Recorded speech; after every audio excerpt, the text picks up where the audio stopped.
Welcome back, everybody. We are on part 2 of episode 186. It's time for the hot tags of the week. A lot of different things to talk about. Wide variety, as I mentioned before. They're spanning from injuries to people being upset backstage to changes in schedules to money. God, it's really insane. But let's start off with something on the positive side of things. WWE's Performance Center is going to try to make a little bit of money, and they are going to hold fantasy camps. You guys interested in this? It's going to be something that...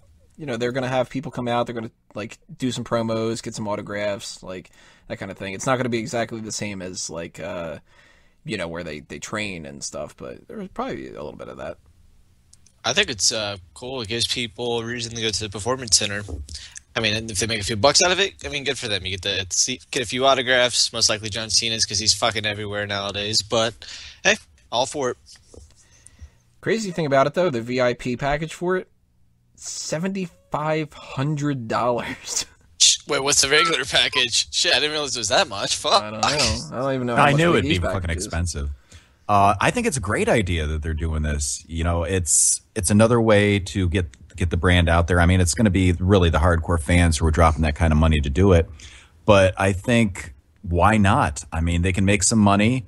They can have a cool experience for people. And I think it's great. I know they do rock and roll fantasy camps and stuff like that with musicians, so it goes along the same lines as that. Good deal. Also, Jericho does rock and roll fantasy camps, right? He dabbles in fantasy. The description is it's 3 nights, 2 days. There's going to be 40 people split into groups of 10, and it includes, let's see what it says here. Participants signing a, quote, training contract with NXT coaches and getting a, quote, welcome from Triple H himself, breakfast and lunch with NXT champions, tour of the Performance Center, observe a promo class taught by Dusty Rhodes. That alone is something interesting. Yeah. Wow, I'd be interested in that, yeah. That might be worth $7,500, honestly. Create your own voiceovers, watch an NXT showcase show inside the Performance Center, watch NXT training session, skill session, and the NXT talents create their own promos. Receive autographs of all participating NXT talents, and that they're going to try to get this launched in 2016. I don't have the money to do it, but I think that sounds kind of cool. Yeah, I don't have the money to do it, but if I did, that sounds like it'd be fucking worth it. When you said the fantasy, you didn't describe it well enough because, they're going to have some people come out, they'll sign some autographs. I'm like, for $7,500 fucking dollars, but that sounds like it'd be worth it. I mean, the classic with Dusty Rhodes, fuck. You probably will say the dumbest shit ever, but I'll laugh, so I'm not going to complain if I was ever to be able to go to it. Did you say you get to have lunch with the NXT champions? And breakfast. Yep, breakfast and lunch. Well, I would hope that Becky Lynch would be champion by the time I get there. That way then I can say I had a date with Becky Lynch and everybody can suck my knob. And you could also say it's a breakfast of champions. Oh. They have to cut corners. Eventually, they're like, all right, guys, you can't do breakfast and lunch. We're just going to have brunch. I'd have it for lunch. You know what I'm saying? Oh, and if you had the $7,500, would you do it? Did you say Peyton or Kalen? Peyton. No. Yeah, you got to be a little clearer. If I had to spare $7,500 that I didn't have anything better to do with, then sure. There's a lot of crazy things I'd probably do if I had that kind of expendable income. I don't.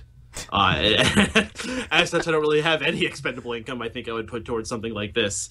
I think it's neat. I think it's good for them to branch out and try different things. Maybe I'm just too old for this, or maybe I'm just, I don't know. It's not piquing my interest too much, but I encourage it. I think that this is a company that WWE is, the reason they've succeeded beyond a lot of other wrestling companies is because they're not afraid to venture into other avenues. A lot of people shit on them because that's where they get those things where they say, well, we're an entertainment company, we're not a wrestling company, but it's true. It's because they've expanded into all these other things they do that they are an entertainment company.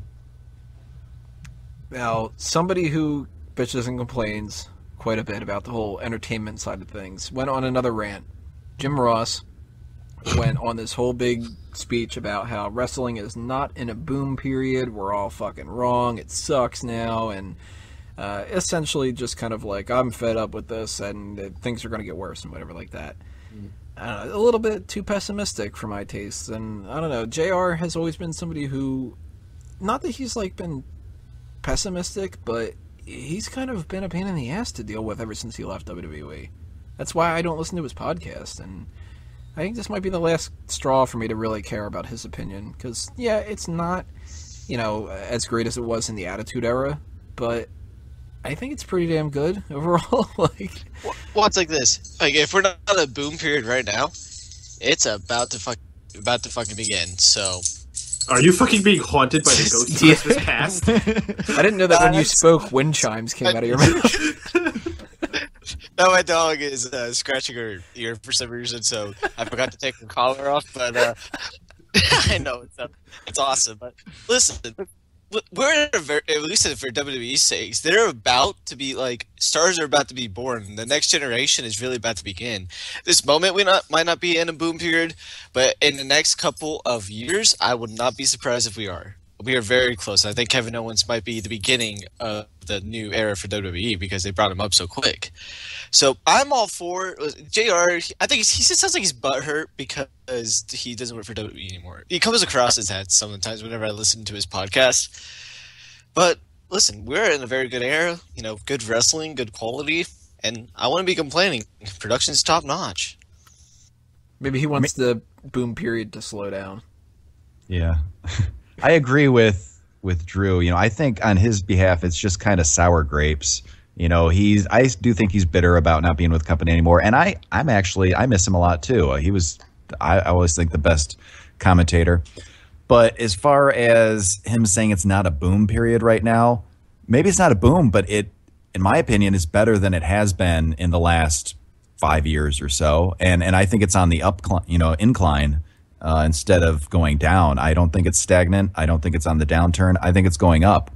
So whether or not this is an actual boom right now, I think it's definitely positive and getting better each and every month in general. Boom is such a subjective term. Whether we're in a boom, I'm not going to argue that. I could say, in all honesty, for me, I don't think there's ever been a time in history that's been better to be a wrestling fan. So yes, in the Attitude Era, we had the Monday Night Wars and all that stuff was really cool, and I'm not going to disagree with that. But think of what we have right now. Back then, we just had 2, maybe 3, but 2 companies that had major syndication across the country. Now, there's what? WWE, NXT, Lucha Underground, TNA, Ring of Honor, New Japan. There's so much wrestling out there for you to get yourself immersed into. There's so much accessibility to it. Even if you want to just go check out the smaller stuff. I mean, it's so much easier for local rinky-dink indie putting show out of a high school gym to advertise their show through social media and other avenues than it was back then where they're just handing out their crappy flyers at the local pizza place. And iPay-per-view now with a lot of the different indie companies. Mm-hmm. This is an amazing period to be into wrestling. I think JR is just stuck so much in the past, and the only way it's not a boom period is in the paychecks coming his way. Because not only is he not working for WWE, he ain't working very much in general. I think JR was a great relic of his time, but I think it's time for him to move past. And WWE, we've said this a lot of times before, sometimes they know what's better for us than we do, and maybe pushing Jim Ross out of the way was what was best for business. I honestly forgot about Jay. I thought he died. I thought he had a stroke or something and then died. Yeah, like 30 years ago. Well, he didn't die. I was just going to say he died 30 years ago. Damn, he's looking pretty good. I kind of agree with what you said, though. I really hated the idea that Jim Ross was fired from the company, but now it's starting to look like they... what's the phrase? That they dodged a bullet. Like, I could see him being problematic if he was backstage there now. So, something that happened last week, but we didn't get a chance to really talk about it. Tyson Kidd has suffered a spinal injury after a wrestling match with Samoa Joe, and they don't really know exactly how long he'll be out or what the severity of the situation is and stuff like that, but it seems like it's kind of bad. And not like the gone for good type, but he could be out for a couple of months, and that sucks. Any thoughts? Do we know the severity, or I think you just said that we don't. So yeah, I was gonna say, like, I've read reports that it's a spinal injury, but I don't know what that entails. Does that mean he's going to be gone 6 months, a year, a week? Like, I have no idea. So, I would has assume anyone talked a time frame? I would assume it would be at least a couple months.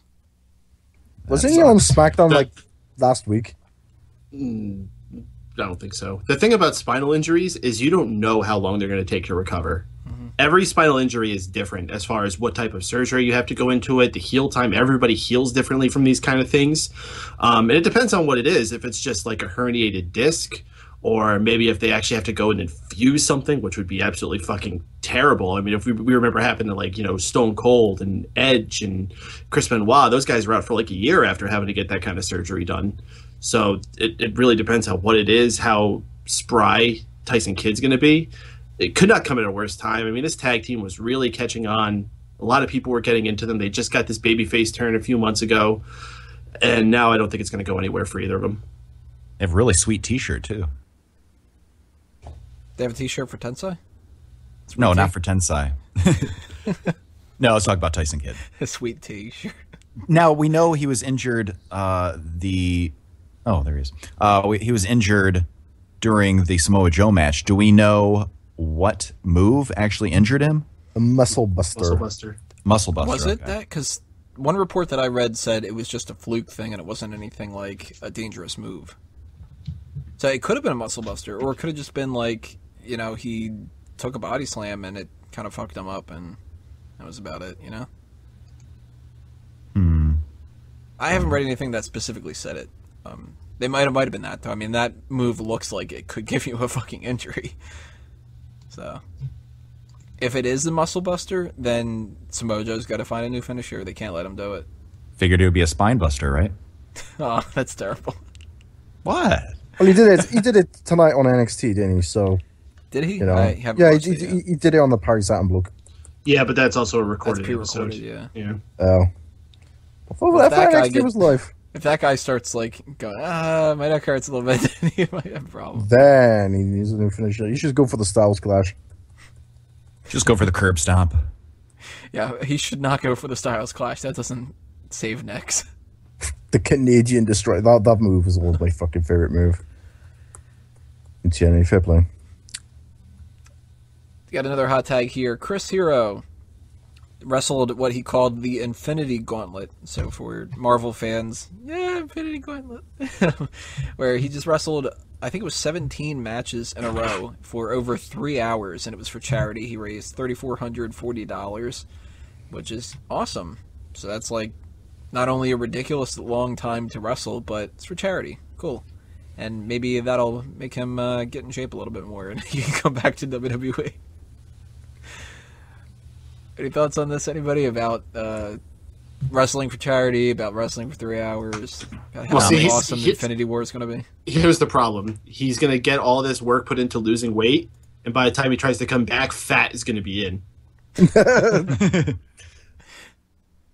Well, he can't do the KO thing anymore. Kevin Owens has got that. Well, darn. Oh, no. Really hated that. You know who should wrestle for charity? Becky Lynch. Becky Lynch should wrestle me for charity. How did I know he was going to say that? I think she'd wrestle with that idea. So would that be like a Make-A-Wish thing? I mean, I have cancer just for that. Yeah. Okay, was that kid from last week? You're gonna do the South Park thing and just put your balls into a microwave. Sit outside with the sunscreen thing on you with a bunch of cell phones strapped to your head. Just trying to get a little cancer, Mom. That's how I probably end up going. Actually, making fun of that cancer kid. Bless. He's dead. Speaking about fat being in, WWE's upset that that Ring of Honor is going to have a Kevin Steen action figure. And technically they're allowed to do that because it's Kevin Steen, not Kevin Owens. I hate that kind of crap. So now what the report says is that WWE is paranoid that this is going to happen. And they're telling indie stars that if you ever want to come into WWE, don't sign with Ring of Honor or TNA. They're supposed to sign for Why would they care if there's a figurine? Because it looks like them, and it's the same so what? Basic name. And you know how WWE is. They're like, well... Yeah, I have a Razor Ramon and a Scott Hall figurine, too. What's the big deal? Exactly. Yeah, I think it's bullshit. I mean, I can understand as far as the competing companies like having a no-compete clause. Like, you know, if you work for WWE, you can't go and work for Ring of Honor or TNA for 6 months or a year or whatever the no-compete time frame is. But as far as the likeness and it's being a different name, I mean, he was with the other company first, so I don't understand why they would get upset at that. Well, they just want to maximize their profit as much as Sure, possible. sure. And WWE has that kind of ego where they think, like, we're the tough guy, and we can tell you, you can't do that. And it's like, no, they can. Okay, let me rephrase that. I understand why they're upset. I just think it's a bullshit reason. There you go. I just think it's a bullshit story. What's the credentials on this? Like who said this, that they can't have them? I think Like, Jason said something about it. Who directly said, if you don't want to be banned from WWE, don't wrestle for Ring of Honor or TNA? Who said that? Kevin Dunn. I don't know. Some guy in the back who's just like, hey guys, don't do this. Who the fuck are you? Phil? Phil, didn't we fire you 2 years ago? Yeah, but I come around for the 15 gallons of soup every week. I like soup. What? Crazy statistic. If you guys are in the Mega Maniacs group, you'll see the link that I posted there where they have 15 gallons of fucking soup every week. That's so nuts. And 500 cookies and stuff. Cookies. And 9,000 miles of Elimination Chamber chain. So What else we have here? Vince McMahon is upset over the Stone Cold and Paul Heyman podcast. And that's specifically because the match between Lesnar and Austin is not in the plans for WrestleMania 32. So it's like, hey, fuck you for trying to make your own match. Who cares? It got people talking. If you don't have the match, I don't think people are going to just not fucking buy WrestleMania. They shouldn't buy it anyway. They should have the network. So wait, what happened? Stone Cold actually had to play a bit of control after that, too. During the archive version that he put on iTunes, he actually, whenever he does these interviews, he usually adds like another 5 minutes or so of himself talking.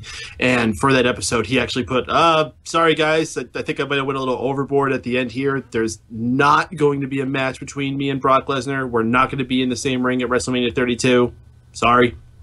Sorry. My bad. But to me, that whole segment at the end of the podcast, it just came off to me totally kayfabe. I mean, there was a certain point, it's like, oh, you know, Heyman's like, let me ask you some questions. And then all of a sudden, it's like they flipped the kayfabe switch. Whereas before that, they were just kind of shooting. So, I mean, I thought it was cool. I liked it. You know, I didn't put any stock into it whatsoever. I'm not expecting to see that match ever going forward in the future. So, I mean, if anything, it got people talking, and that's good. So, whatever.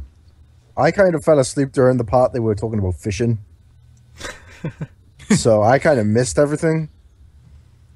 I did like how he was talking about he wants to go hunting with Brock Lesnar. I thought that was cool. yeah, and Paul Heyman's like, no, I'm not a hunter. Yeah, because he's a Jew. Yeah, Right. that's when I fell asleep. Yeah, I would have thought, if anything, Vince McMahon would have been pissed off about that, because Heyman just keeps talking about, like, Jew stereotype stuff, and it's like, you know, they get all upset when He's somebody still on tweets Raw. out something, you know. I also thought it was funny how he was like, Brock, oh yeah, he's a farmer. That's what he does. He just farms. So just imagining Brock Lesnar in the typical farmer outfit, you know, with a pitchfork in hand and the farmer hat and everything and overalls. And There's like what are the baby goats called? Kids?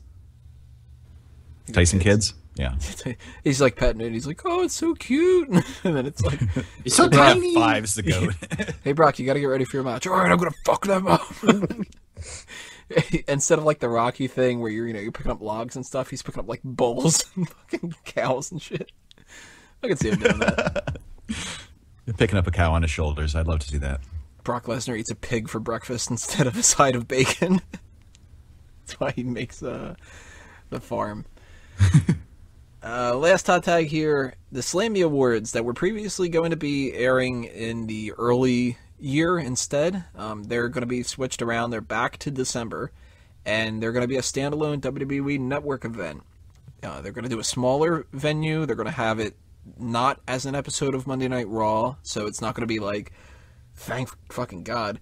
The idea, they've been doing it for the past couple of years, where it's like, we'll announce the nominees, and then we'll introduce somebody that's coming out to the ring, and then we'll cut the commercial, and then we'll have a match, and then we'll say who gets the fucking thing. That splitting it up is terrible. So this seems like it'll be more of like a WWE Hall of Fame thing. I'm totally down for that. I think that's great. You guys up for that, or do you think I the agree. model is Thank fine? fucking God. Like you said, when they try to sandwich that into an episode of Raw, everything feels too rushed, first of all. And then second of all, it is weird how they split up. They have somebody come out and, announce the nominees. And then I just hope when they do it on the network, because they do have some elements of kayfabe, when they come out with, I hope they're able to maintain that when they do it as a standalone special on the network. Because, sometimes somebody will come out and, say something in character and, be all, continue a feud somehow with the Slammies. So as long as they're able to keep it the same, but separate it from Raw, I'm totally down. And I think it's a great move. Anybody think it's not a good move? Did they say where it's going to be held? No, it just said that they're going to go for a smaller venue. I hope that it's private. Because, and I hope they do this for the Hall of Fame too, because one of the things that pisses me off is when they're trying to talk and the crowd just feels like whatever they got to say is more important. It's true. It's not a fucking wrestling show. It's a fucking event. Especially the Hall of Fame. Show some fucking respect. That pisses me off so much. If they're going to take it that direction, fine. My favorite Slammy Awards were the ones in like the 90s when they were inside of a small place and everyone came in their tuxedos and the band sang. And I think it makes it a little bit more legitimate. It does. As legitimate as little plastic naked dudes holding each other can be. I agree. To be fair, the Oscars are little plastic naked dudes holding each other, and it's fun. Mm-hmm. Mm-hmm. But that's the difference. You've got a huge, was it the Kodak Theater or whatever for the Oscars? They're not going to go with something like that for the Slammies. But hell, you could go with, I don't know, like the is the Hammerstein Ballroom still available, or did that go under? No, that's still there. Go with something like that. They're actually having an NXT show there soon. That would be a great thing to do, I think. That's got prestige behind it. It's an old, wrestling event kind of thing. I'd love to see that. Spitballing ideas, but we'll see. I'm very glad that they are back in December, because I think that made so much sense. Cap off the end of the year. That's when we do the Smark Out Moment Awards. It just, end of the year thing just works much better there instead of doing it in, February. But, that'll do us in for the hot tags this week. Everybody, make sure you leave your comments below. Tell us what you think about all these things. If you have an extra $7,800 or whatever to spend, start signing up for that different performance center fantasy camp thing. If you want to bitch about Jim Ross, send him some tweets, do all that kind of stuff. We're going to take a break. We're going to have the rest hold, and then we're going to come back and start predicting Money in the Bank. So stay tuned, everybody. Click on the next video. We'll be right back.